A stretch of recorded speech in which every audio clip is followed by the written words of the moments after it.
About 1% of our kids every year get arrested. About 1% are in foster care and sex trafficked and a bunch of crazy stuff. So to look at the system, nothing's shifting because the policy supersedes the federal down to the state, county, and city.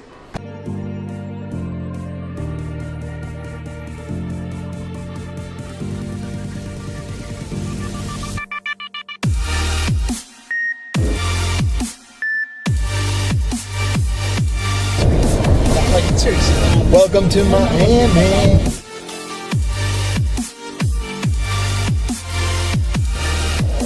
Whatever comes to my mind at that moment.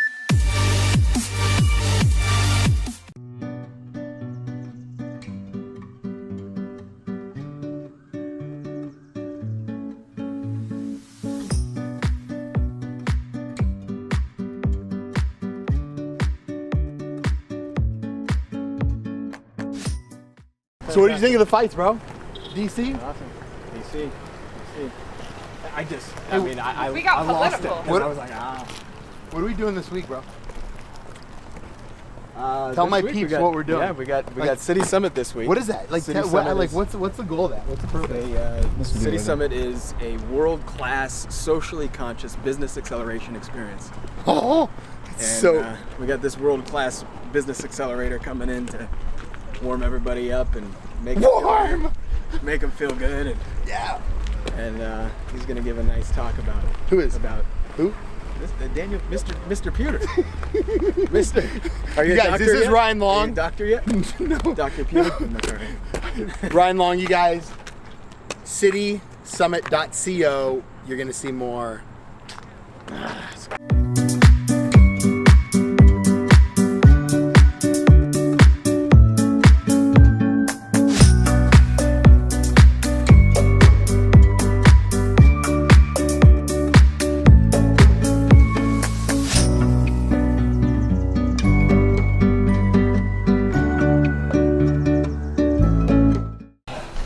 Daniel Puder, he speaks for himself. Wait, so Daniel what?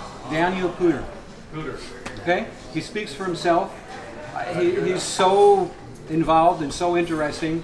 I'll let him kind of give a brief presentation of what he believes he should talk about today, and he will come back. Who's the other guy? This is Jake. It's his bodyguard. So Jake's one of my students at Nova Southeastern University. My background, I grew up in Northern California.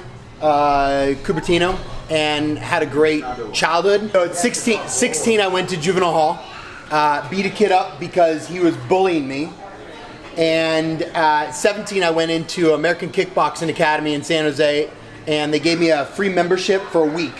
How they give a free week-win membership. It's not free because they beat me up for a week, and on the back end, right? And Frank Shamrock, who was a 5-time UFC champ, Javier Mendez, took me under their wing because my parents wouldn't give me $150 a month for the gym membership because they just paid $6,000 for my lawyer. So I learned how to beat people up. I loved getting my anger out as a kid, and I didn't understand my emotional intelligence. 17. So at 19, I fought in Japan. I became a pro athlete at 19. At 23, I won $1 Million Tough Enough on SmackDown for WWE. So I was on a reality show they had. I got a contract. At 17, I became a world weightlifting champ. So I had 3 different sports. I was at a very high level. Number 26 in the world for heavyweights. And fought in Japan, fought in Costa Rica. Got to beat a lot of people up. And at some point, I just wasn't angry anymore. I was like, okay, I don't want to get beat up anymore, really what it was. So if you watched last night's fight, there was a guy named Daniel Cormier. That was my home gym. And we've had more, I think we've had more UFC champs. We have about 50 of the top badass fighters. And just had a great sports career. 8 years ago, almost 8 years ago, I got on TMZ. And I said a bunch of kids were committing suicide from being bullied. And I said, I'll come to your school because I understood what it was to be that labeled learning disabled kid. And there's a lot of kids in this country who don't have good parents that really love them. And so I started going school to school to school. One school in LA actually said we don't have a bullying problem after I showed him a stack of about 500 kids that said they were having problems in life. And one kid committed suicide 6 months later at the school. So to really see what's going on in our system over the last 8 years, about 1% of our kids every year get arrested. About 1% are in foster care and sex trafficked and a bunch of crazy stuff. So to look at the system, nothing's shifting because the policy supersedes the federal down to the state, county, and city. And so we've created some systematic approaches where we're helping kids with emotional intelligence. We're training teachers, law enforcement. I was at Quantico, Virginia, working with the FBI a couple of years ago. So we've created a system where now we're impacting a lot of people's lives around the country. But the challenge is the private prison industry doesn't want me to shut down the private prisons because they get about $100,000 per kid, but it's our taxpayer dollars that pay for that. Same with foster care. So the system really is screwing a lot of us at the end of the day, but it's really screwing our corporations and our kids and our kids' kids, because every single one of our grandkids or kids either will be a part of the system, will have to hire somebody a part of the system, or will pay for somebody within the system. And so we're creating long-term sustainable programs over the next 12 to 24 years. We have some big goals to achieve so that we can change the system long-term for our future generations. And it's getting rid of testing in schools. It's getting rid of just go to college and have a $100,000 debt. So we're doing some really cool stuff. Let's get you into the right career. Let's get you to do something you're passionate about. Plumbers today are making like $100 an hour.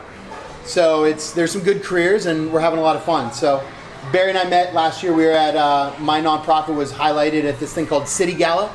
And so they do some great work in LA, and City Summit is like a corporate leadership. They partner with a nonprofit versus corporate leadership training. So I speak on Wednesday. If anybody wants to come, I'll get you guys free tickets. It's in Van Nuys. Yeah, tell them some of the type of people that are speaking there. They're billionaires.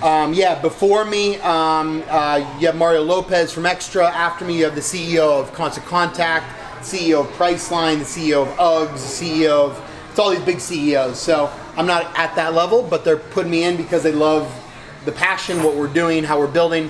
Kids like Jake from Nova Southeastern University, we're building the next generation of loving, passionate, authentic, committed, just that show up. A lot of employees now, a lot of corporations are like, my employee can't get his head on straight, can't get his head out of his ass, doesn't show up on time, doesn't really care. So we're helping them see the value at a younger age in why I should show up and why I should care about what I do and how I live. And he's going to be my MMA fighter. I'm in the ring.